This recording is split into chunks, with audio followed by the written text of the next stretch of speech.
one, just to acknowledge that the mental health conversation is a difficult conversation. Yes.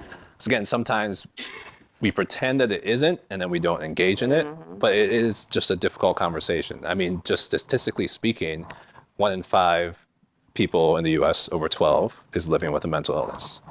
So I always say it very concretely like that. If we just think about how many of us are in this room, that means some of us are living with mental illness.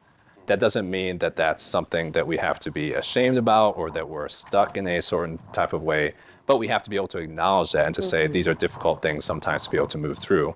And in the same way we talked about avoiding avoidance, to be able to move forward in that together, I'd say would be the first part. But then the second would be just to have our minds open to many different ways that we can address our mental health and also our emotional wellness. Yeah. I think about that from my perspective as someone who identifies as a Christian, being able to think about some of these practices through reading things in Scripture, the ways that God has already talked about us and how that can actually change our mindset as well.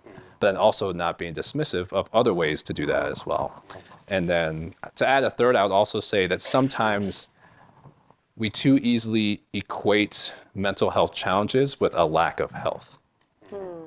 And so I often say that you can be living with mental illness and have good mental wellness.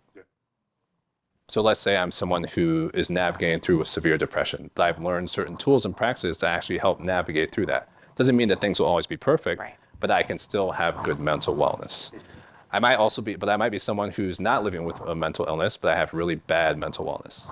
Like if I sleep 2 hours a night, most people are not going to want to be around me and would probably tell me, you know, something seems a little bit off. You may need to change your practices. And so I think it's good to hold both of those together and to realize that either living with mental illness or not, or living without mental illness doesn't mean that we have good mental wellness or not by default. And so we have to actively engage in practices and conversations and just to be honest about the things that we can address together as community. Absolutely.